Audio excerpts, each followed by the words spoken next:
অনেক হয়ে গেছে, ধীরে ধীরে আমরাও পরিষেবা কমিয়ে নিয়ে আসবো। এ পর্যায়ে আমাদের গ্রামের সবথেকে আনন্দের বিষয় যে এই গ্রামে আমরা আমাদের এই ধাগড়াট ইউনিয়নের মধ্যে একজন ভালো ভালো মনের মানুষ আমাদের ইউনিয়ন পরিষদের সদস্য হিসেবে পেয়েছি। আমাদের গ্রামেরই ছেলে, পাশের গ্রামের ছেলে, আমরা গ্রামেরই মনে করি। আমাদের চাচা মেহেদি হাসান ইকরামুল চাচা, তিনি মানুষের কথা বলে, এটা বাস্তবিক। মানুষ চিন্তা করেন না ভুল, নাম হচ্ছে তার ইকরামুল। আমরাও মানুষ চিন্তা ভুল করি নেই। এবছর আমাদের ইকরামুল চাচাকে আমাদের পক্ষ থেকে, আমাদের গ্রামবাসীর পক্ষ থেকে ছোট্ট একটা উপহার আমরা দিব। আমাদের গ্রামবাসীর পক্ষ থেকে এই উপহারটা যদিও সামান্য আমরা আপনাকে দিচ্ছি, দেখি সামনে আরো কি করা যায়। আপনি সাদরে গ্রহণ করুন আর দুটি কথা বলুন আমাদের পূজা সম্পর্কে।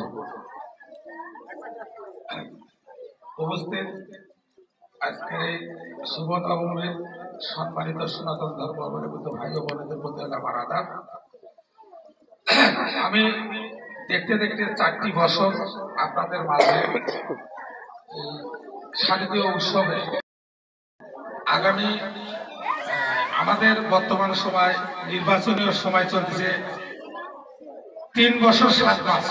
আমরা আরো সরকারি গেজেট অনুযায়ী আছি। নির্বাচনের পর যদি স্থানীয় সরকার নির্বাচন হয় তাহলে বোধহয় আমাদের পূর্ণাঙ্গ 5টি বছর হয়তো পূর্ণ নাও হতে পারে। আমি গতবার এই শারদীয় উৎসবে বলেছিলাম যে আমাদেরকে এই মাসেই অপসারণ করা হবে। তো মহান সৃষ্টিকর্তার অশেষ মেহেরবানিতে আমি আমি আজকে দীর্ঘ 1 বছর আবার আপনাদের মাঝে উপস্থিত হয়েছি। সেই আমার এই ওয়ার্ডের ইউপি সদস্য হিসেবে আমি মনে করি এটা আমার বাড়ি, কারণ আমিও হাসনপাড়ার ছেলে, এটা আপনারা তো জানেন।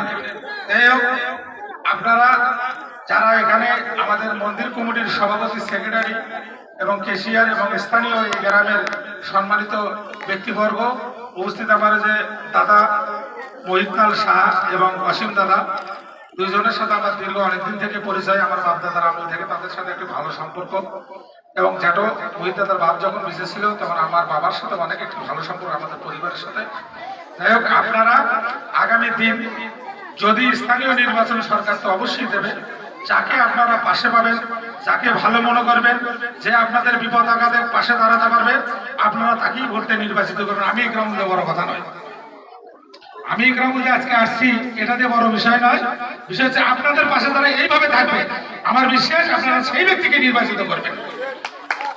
এই আশাবাদ ব্যক্ত করে আমি আর দীর্ঘ সময় আর কামনা না করে আপনাদের আগামীকাল শুভ বিজয়া উপলক্ষে সবারই দীর্ঘ সময় অবস্থিত আপনারা সবারই মাঝে যেন আপনাদের এই দুর্গর আবির্ভাব অনুযায়ী আপনারা যেন আগামী বছরও এর থেকে ভালো কিছু অনুভব করতে পারেন, ভালো কিছু পরিবেশন করতে পারেন, এই আশাটুকু। আমি যতগুলো মন্দির পরিদর্শন করেছি, আজকে 7টি মন্দির আমরা পরিদর্শন করেছি, গতকালকেও করেছি।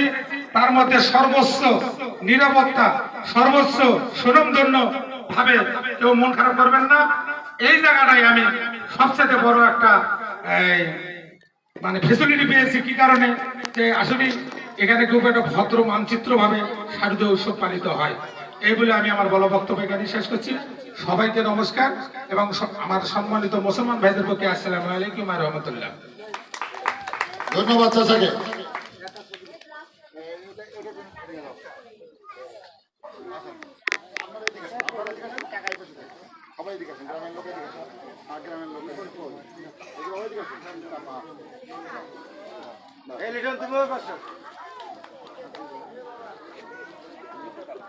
আচ্ছা আচ্ছা সবাই